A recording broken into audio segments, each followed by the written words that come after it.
મિત્રો, ગરવોગઢ ગિરનાર અને ગિરનારની ગુફામાં તપસ્યા કરનાર એક સંત જે ગિરનાર ઉપર જેમ જેમ ડગલા ભરે એમ એમ આખો ગિરનાર ધ્રુજવા લાગતો. અને આ ગિરનારની લીલી પરિક્રમાની સૌથી પહેલી શરૂઆત કરનાર મહાન સંત શ્રી વેલનાથ બાવાના ઇતિહાસની આજે આપણે વાત કરવી છે. કહેવાય છે કે જૂનાગઢ તાંબાના ગિરનાર છાયામાં વસેલા એવા પાદરિયા નામના ગામમાં ભક્ત બોઘાજી અને એમની પત્ની અમરબા રહે.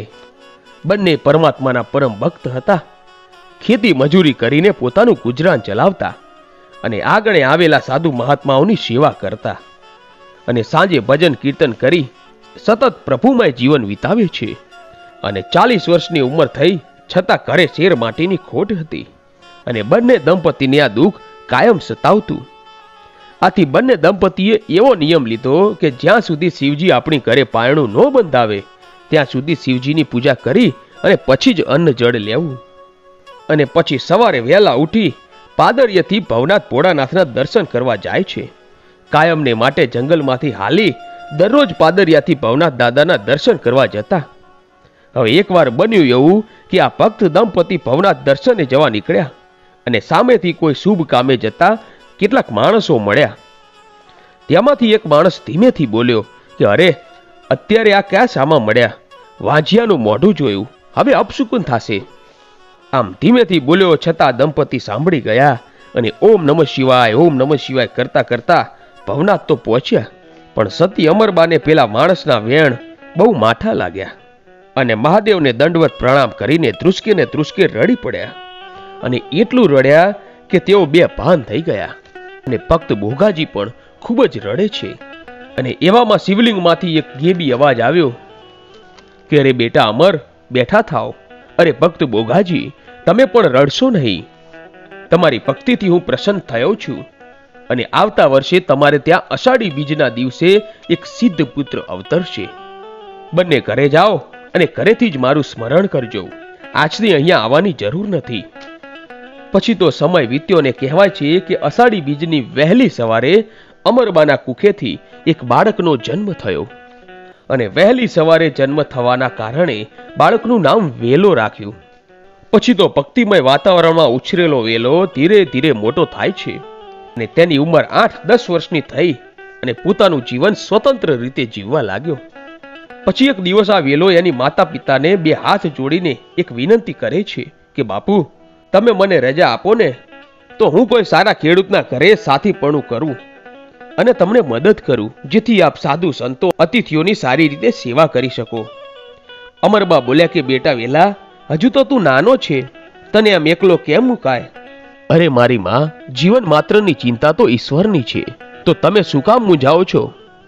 તમે મને રજા આપો તો જ્યાં મારું ઋણનું બંધન છે ને એ ચૂકવીને પાછો આવીશ. બાળ વેલાની વાત સાંભળી મા બાપે ના છૂટકે રજા આપી અને વેલાજી ઘરેથી નીકળીને જૂનાગઢના શેરગઢ ગામે આવે છે અને એને કહ્યું કે હે પરમાત્મા, મારા ઉપર જેનું ગયા જન્મનું ઋણ છે એ પવિત્ર વ્યક્તિ પાસે મને પહોંચાડી દો. અને શેરગઢ ગામના ચાંપામાં એક ઘર હતું અને એ જોતા જ વેલાજી સમજી ગયા કે આ જ ઘરનો માલિક મારા ગયા જન્મનો લેણદાર છે. અને આ ઘર સેજણિયા કુળના કણબી જસવંત પટેલનું ઘર હતું. બધાય પટેલોમાં જસવંત પટેલ એક દુબળો ખેડૂત હતો. માંડ મજૂરી કામ કરે અને પોતાનું ગુજરાન ચલાવે. હવે એક દિવસ જસવંત પટેલની ખડકીએ એક બાળક આવી અને ઊભો રહ્યો અને બોલ્યો, આતા, મને કામે રાખશો? કેવા છો ભાઈ? કોળી છીએ આતા, મને સાથી રાખો. તારું નામ શું છે બેટા? વેલિયો. અને વિચાર કરીને જસવંત પટેલ ડોકું ધૂણાવ્યું અને બોલ્યા કે વેલિયા બેટા, મારે ઘરે તારો સમાવેશ થાય એવું નથી. બે ઉપર ત્રીજાનું પેટ નહીં ભરાય. આ સાંભળી અને ઘરમાંથી એની પત્ની બહાર આવ્યા અને તે પ્રભુ પારાયણ સ્ત્રી હતા. એને સંતાન ન હતું અને વેલાને જોતા જ બાઈની મમતા જાગી અને વેલા ઉપર એનો વહાલ છૂટ્યો અને તે એના ધણીને કહે છે કે કણબી, ભલે રહ્યો છોકરો, એના ભાગ્યનું ભગવાન દઈ દેશે. અને આમ જુઓ, એણે જોઈ આપણે આપણું દુઃખ વિસરશું અને એને આપણો દીકરો માનીશું. ઘરવાળીની ઈચ્છા જોઈ પટેલે વેલાને રાખી લીધો અને બોલ્યો કે વેલા, તારો પગાર કેટલો બેટા? પગાર તો તમને ઠીક લાગે આપજો આતા, પણ મારે એક નિયમ છે, એ પાડવો જ પડશે. શું નિયમ છે તારે? આજથી આ મારી માં, અને મારી માં મને રોટલો કરી દે ને તો જ હું ખાઈશ. બીજા કોઈના હાથનું રાંધેલું મને ગમશે નહીં. ભલે બાપ, જેવી તારી ઈચ્છા. અને કહેવાય છે કે વળતે દિવસ જસવંત પટેલના ઘરમાં રીધી સીધી વરસવા લાગી. અને ગામના દરબારે બળદની 2 જોડ અને પોતાની જમીન ખેડવા આપી. અને પછી તો જસવંત પટેલ અને એનો બાળક વેલો બંને બળદને લઈ ખેતી કામ કરે. આખો દિવસ ખેતરમાં કામ કરે અને રાત્રે અને મા અને આતાના પગ દબાવ્યા પછી જ સૂતો. અને આ કોળી પુત્ર વેલો જોત જોતામાં જસવંત પટેલને પડખે જુવાન દીકરા જેવો થઈ ગયો. આમ દિવસો વીતતા ગયા અને પછી પટેલના ઘરે એક પછી એક એમ 7 દીકરા જન્મ્યા. અને પટલાણી કહેતા કે મારા વેલાના પગલા પડ્યા ને એટલે મારું ઘર જાડેરું કુટુંબ થઈ ગયું. પોતાના 7 દીકરા હોવા છતાં વેલા ઉપરનું હેત ઓછું ન થયું. હવે બન્યું એવું કે એક દિવસ સાંજે વેલો ખેતરમાં મજૂરી કામ કરીને ઘરે પાછો આવે છે. અને ત્યાં ફળિયામાં માણસો ભેગા થઈ ગયેલા છે. ઘરમાં રો કકડ ચાલુ છે અને પટલાણી માને નીચે સુવડાવેલા છે અને બાજુમાં દીવો બળે છે. આ બધું જોઈ વેલો બોલ્યો કે અરે, શું થયું મારી માને? વેલા, તારી માં આપણને છોડીને અનંતની યાત્રાએ ચાલી ગઈ છે. તારી માને સરપે ડંખ દીધો છે, હવે બેઠી નહીં થાય. ના ના બાપા, મને જમાડ્યા વિના મારી માં જાય નહીં, મારો નિયમ ભંગ ન કરે. અને એમ કહીને વેલો નીચે નમ્યો અને માને ગળે લાગીને કહેવા લાગ્યો કે માં, ઉઠો, મને રોટલો કઢી દ્યો, મને ભૂખ લાગી છે. અને ત્યાં તો કોણ જાણે કેમ સાપનું ઝેર ઉતરી ગયું એમ માં બેઠા થયા અને વેલાને પેટી પડ્યા. અને ફરીથી ઘરમાં સૂનાનો સૂરજ ઉગ્યો. પછી તો ઘણો સમય વીત્યો. પછી એક વખત ગામના એક માણસે જસવંત પટેલને રાવ કરી કે તારો સાથી ખેતરે જઈ ખીદડાના છાંય આખો દિવસ સૂતો રહે છે અને રાત્રે જ્યાં ભજન હોય ને ત્યાં ભજન કરવા જાય છે. જો આમને આમ ચાલ્યું ને તો તારું તો દિવાળું નીકળી જશે. પણ આ વૈશાખ ઉતરવા આવ્યો પણ હજુય સાંઠિયું સુકાઈ નથી.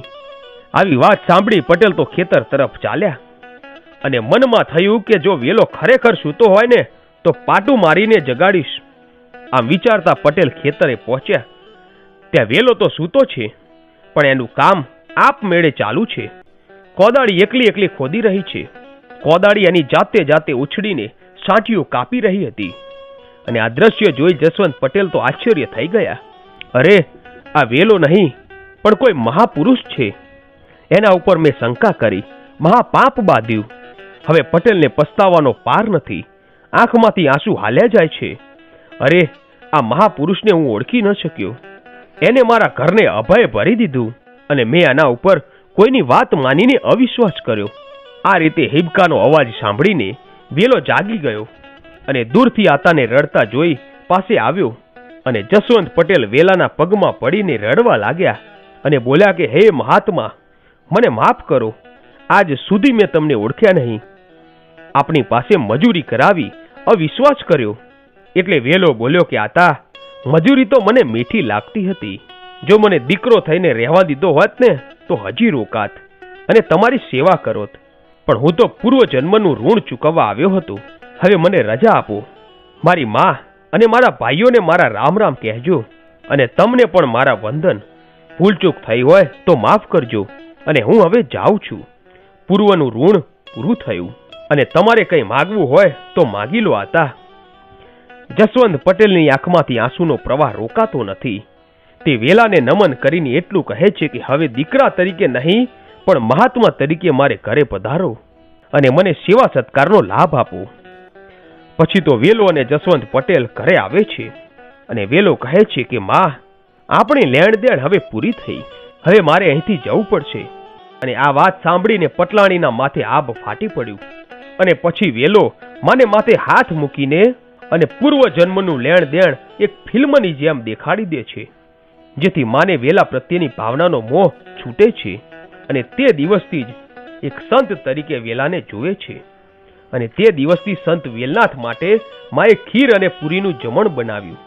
બધાએ સાથે બેસીને જમ્યા અને જતા જતા વચન આપ્યું કે સેજણિયા કુળનો તમારા વંશજનો કોઈ પણ માણસ ગિરનારે આવશે અને મારા વીરડે આવીને ભજન કરશે તો એ વીરડામાં હું પાણી રૂપે પ્રગટ થઈને દર્શન આપીશ.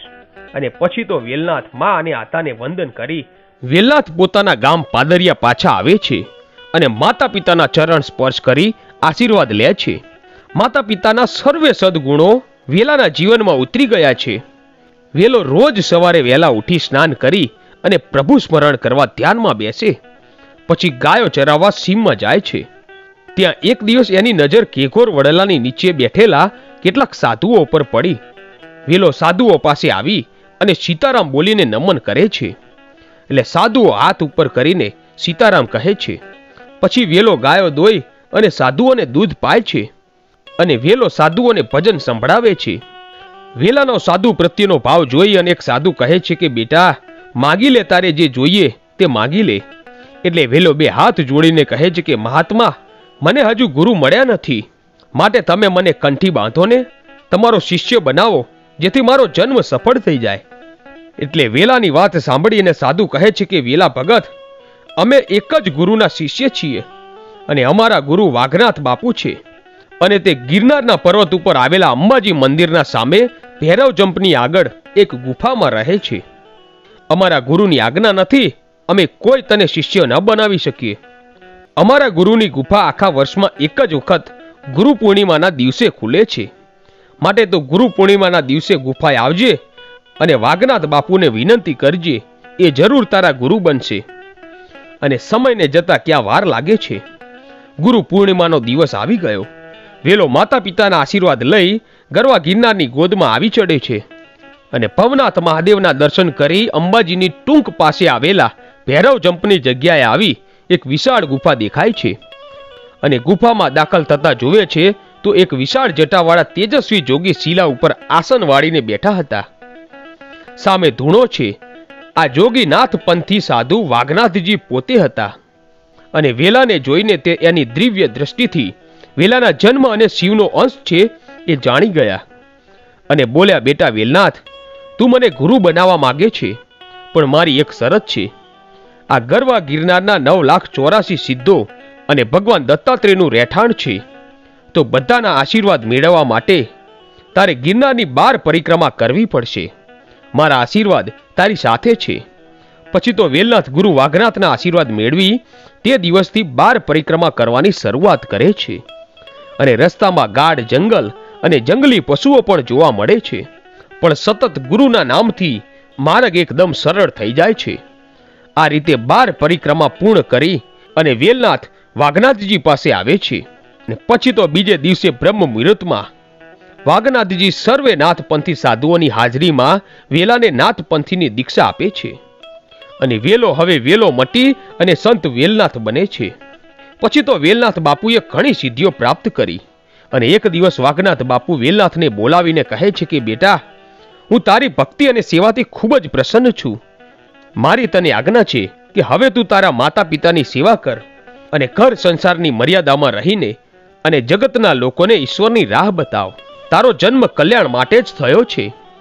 હવે વેલનાથ ગુરુના આશીર્વાદ મેળવી પોતાના ગામ પાદરિયા પાછા આવે છે અને માંડવડ ગામના લાખાજી ઠાકોરની બંને દીકરીઓ મીણાબાઈ અને જસુબાઈ સાથે આ વેલનાથના લગ્ન થાય છે.